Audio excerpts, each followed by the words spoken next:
Il tenente William Somerset è un anziano poliziotto a cui manca solo una settimana per andare in pensione e nel suo ultimo caso viene affiancato dal giovane detective David Mills, destinato a sostituirlo. Quando Mills e Somerset arrivano sulla scena del crimine, trovano un uomo obeso morto e dopo aver notato che mani e gambe sono legate con del filo spinato, capiscono che si tratta di un omicidio.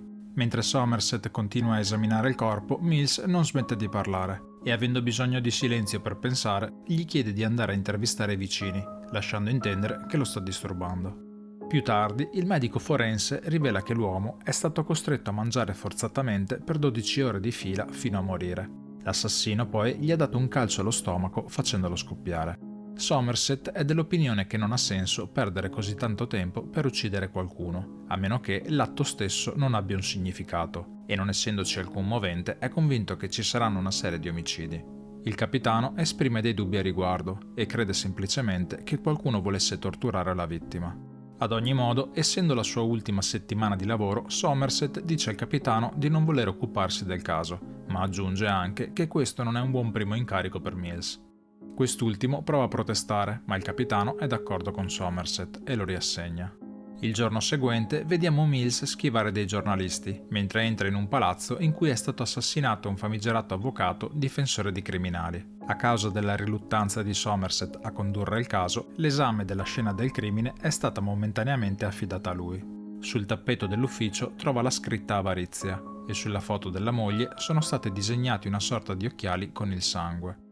Nel frattempo, mentre il nome di Somerset viene rimosso dalla porta del suo ufficio, il capitano entra e lo informa del nuovo omicidio. Chiede a Somerset di continuare a lavorare sul caso, in quanto hanno bisogno della sua esperienza. Aggiunge poi che nel cadavere dell'uomo obeso sono state trovate parti di plastica che gli sono state date in pasto. Questa informazione rende curioso Somerset, che in seguito ritorna sulla prima scena del crimine. Dopo ulteriori indagini scopre la provenienza dei pezzi di plastica e capisce che il frigorifero è stato spostato. Sul muro dietro, a fianco ad un biglietto lasciato dall'assassino, trova la scritta Gola. Più tardi mostra al capitano il biglietto, che riporta una frase del Paradiso perduto di Milton. Lunga ed impervia è la strada che dall'inferno conduce alla luce. Somerset ha la conferma che questo è solo l'inizio, in quanto i peccati capitali sono 7: gola, avarizia, accidia, ira, superbia, lussuria e invidia. Il giorno dopo, Mills si trasferisce nell'ufficio di Somerset. Il capitano ha deciso che i due lavoreranno fianco a fianco finché Somerset non andrà in pensione. La moglie di Mills più tardi lo chiama e chiede di passargli il collega. Quando Somerset risponde, lei lo invita a cena per quella sera e lui accetta di buon grado. Tracy chiede a Somerset come faccia un uomo come lui a non essersi mai sposato e lui risponde che alla lunga risulta essere antipatico a chi gli sta vicino e dice che il marito può testimoniare. Essendosi trasferiti da poco, Somerset chiede come si trovino nel nuovo appartamento e quando la casa inizia a tremare capisce che si trova sopra la metropolitana. La coppia spiega che l'agente immobiliare si era dimenticato di menzionare la cosa. Somerset, che non riesce a trattenere le risate, ironizza sul fatto che un detective come lui, scegliendo l'appartamento, non si sia accorto di una cosa del genere. Dopo cena, Mills aggiorna il collega sul nuovo omicidio. Gli porge una foto di una bilancia con mezzo chilo di carne, insieme ad altre note lasciate dall'assassino. A quanto pare, l'avvocato era stato obbligato a tagliarsi una parte del suo corpo a sua scelta.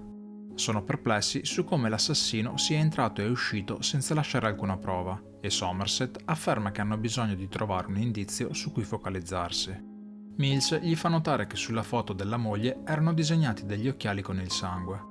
Somerset non capisce se la donna possa aver visto qualcosa o se non ne abbia ancora avuto l'opportunità, ma questo, dice, è il loro indizio. Insieme vanno dalla moglie dell'avvocato e dopo averle mostrato le foto, la donna si accorge che il dipinto nell'ufficio di suo marito è capovolto. Dopo aver esaminato il quadro non trovano nulla e Mills inizia a credere che l'assassino si stia prendendo gioco di loro. Somerset, tuttavia, trova delle impronte digitali e dopo aver contattato il laboratorio scoprono che sono state utilizzate per scrivere aiutami sul muro. Il giorno seguente vengono informati che le impronte digitali appartengono a Victor, uno spacciatore accusato di diversi crimini e arrestato più volte. Somerset però non lo ritiene un sospettato, perché è convinto che il vero assassino abbia uno scopo più grande di quello di un normale criminale.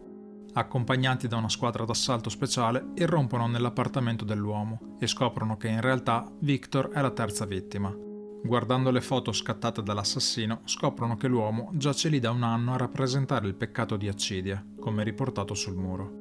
Nel frattempo arriva un fotoreporter e Mills, dopo averlo scacciato, si chiede come abbia fatto ad arrivare lì così in fretta. Somerset, costretto a fare capitano ovvio, gli spiega che i giornali pagano la polizia per ottenere informazioni sui casi scottanti. Quella notte Tracy chiama Somerset e gli chiede un incontro. Gli dice di essere l'unica persona che conosce in città e ha bisogno di parlare con qualcuno. Al mattino si incontrano in una tavola calda. Tracy è preoccupata per le loro condizioni di vita e gli confessa che preferirebbe non crescere lì suo figlio. Somerset le dice di non essere la persona giusta a cui rivolgersi, tuttavia le racconta di una relazione che ha avuto in passato e prova a darle dei consigli. Tornato in ufficio, Mills è frustrato dal fatto che siano seduti lì ad aspettare che un malato di mente faccia la sua prossima mossa. Somerset, tuttavia, non pensa che l'assassino sia pazzo e riflette sulla pazienza che deve avere un uomo per legare qualcuno e tenerlo in vita per un anno intero, per poi tagliargli la mano e utilizzare le sue impronte digitali. Il loro serial killer è metodico, esigente e soprattutto paziente. Somerset all'improvviso ha un'idea e insieme vanno a visitare la biblioteca. Fa una lista di tutti i libri che parlano dei 7 peccati capitali, in quanto crede che l'assassino potrebbe averne letto uno. In seguito contattano un agente dell'FBI che procura loro una lista di tutte le persone che hanno preso in prestito uno di quei libri. Dalla lista emerge un nome in particolare, John Doe. Dopo essere risaliti al suo indirizzo, vanno a fargli visita. Quando sono di fronte alla porta, notano un uomo nel corridoio con una borsa della spesa in mano. Improvvisamente tira fuori una pistola e inizia a sparare. Fortunatamente nessuno dei due viene colpito e Mills inizia a inseguirlo. Tuttavia, dopo averlo raggiunto all'esterno dell'edificio, l'uomo riesce a stordire Mills colpendolo alla testa. Il sospettato inizialmente lo tiene sotto tiro, ma alla fine lo risparmia e fugge via. Dopo il fallito inseguimento, entrano nell'appartamento. Tra le varie cose, trovano la mano utilizzata per lasciare le impronte e diverse foto che ritraggono le sue vittime, tra le quali spicca una donna dai capelli biondi. Somerset inizia a leggere alcuni diari dell'assassino, ma viene improvvisamente chiamato da Mills. A quanto pare il fotoreporter era il loro serial killer.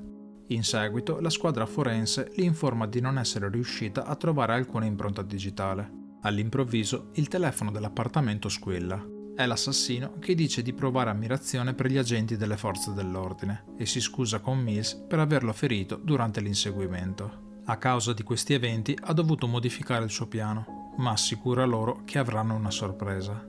L'indomani, grazie ad uno scontrino trovato nell'appartamento, gli investigatori vanno a far visita ad un negozio di articoli sadomaso. Il proprietario mostra loro una foto di qualcosa che l'assassino gli aveva ordinato di realizzare su misura. Mentre osservano la foto, ricevono la notizia di un ulteriore delitto e si dirigono sulla scena del crimine. Sulla porta della stanza trovano incisa la scritta Lussuria. Sul letto giace la donna dai capelli biondi. Una prostituta che è morta dopo un rapporto sessuale con un uomo che dice di essere stato costretto a violentarla, indossando uno strapon modificato. Alla centrale, mentre Mills interroga il proprietario del bordello, Somerset parla con l'uomo trovato sulla scena. Ansimando spiega che John Doe lo ha costretto puntandogli una pistola alla testa, e quando Somerset lancia sul tavolo la foto dello strapon, capiamo che non deve essere stata una cosa piacevole. Al bar i due parlano di come catturare l'assassino, ma dopo un po' la conversazione prende una piega filosofica sul senso della vita. Somerset dice di vedere un mondo apatico, dove è più facile sballarsi con qualche droga che affrontare la vita, dove è più facile rubare che guadagnare ed è più facile picchiare un bambino piuttosto che educarlo. Mills non è d'accordo con la sua visione pessimistica e Somerset gli spiega che potrebbe cambiare idea solo se il loro assassino fosse il diavolo in persona. Purtroppo però è solo un altro essere umano. È domenica e i due detective arrivano su un'altra scena del crimine. Il peccato questa volta è la superbia. La vittima è una modella che si è occupata maniacalmente del proprio aspetto esteriore. L'assassino le aveva dato 2 scelte: chiamare aiuto e venire sfregiata a vita o prendere delle pillole e suicidarsi. Tornando in ufficio, Somerset dice che vuole restare in servizio ancora qualche giorno, finché non cattureranno l'assassino. Tuttavia, se John Doe dovesse arrivare al 7° peccato, è probabile che non lo prenderanno mai. Entrati in centrale, vediamo qualcuno che inizia a seguirli e in seguito richiama la loro attenzione. L'uomo indossa una camicia insanguinata e afferma di essere John Doe. Dopo essere stato immobilizzato e ammanettato, viene portato in una stanza per essere interrogato. Mentre parla con il suo avvocato, gli investigatori discutono di quanto sia strano il fatto che si sia costituito. Non hanno mai trovato impronte digitali perché si era raschiato la pelle dei polpastrelli e non avendo precedenti lavorativi o documenti a suo nome non hanno alcuna informazione sul suo conto. L'unica cosa che sapevano su di lui fino a quel momento era che fosse economicamente indipendente e ben istruito. Sono quindi d'accordo sul fatto che l'assassino in realtà non abbia ancora finito. Non ha senso infatti che si sia fermato prima di aver completato la serie di uccisioni legate ai 7 peccati. In seguito parlano con l'avvocato difensore, che li informa che ci sono altri 2 corpi nascosti.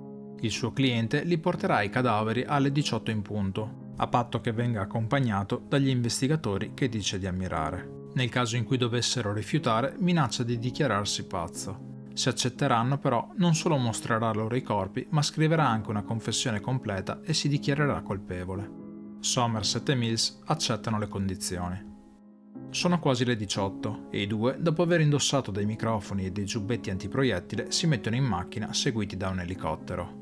Durante il tragitto, Mills e Somerset parlano con John. Somerset vuole saperne di più su di lui, ma questo risponde che è irrilevante chi lui sia.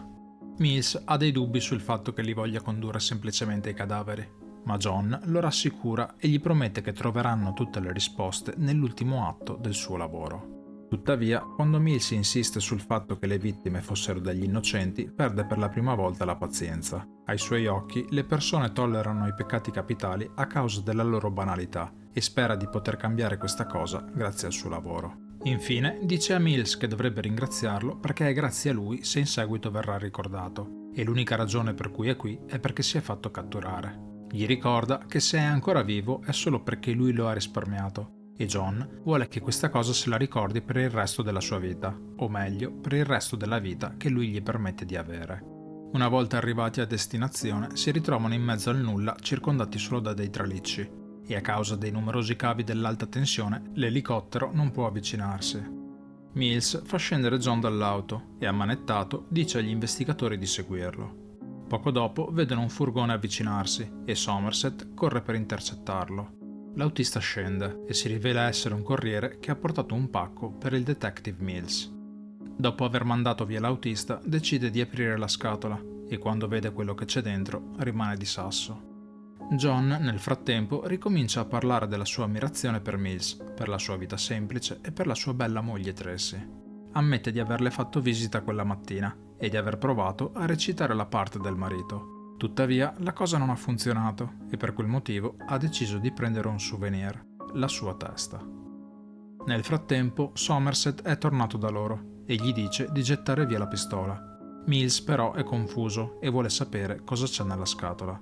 John ammette di essere anche lui un peccatore e dice che il suo peccato è l'invidia per la vita ordinaria di Mills. Quest'ultimo è sempre più agitato e gli intima di smetterla di mentire. Somerset gli spiega che l'intenzione di John è quella di essere ucciso. Vuole che Mills si faccia vendetta su di lui attraverso la sua ira, completando così i 7 peccati.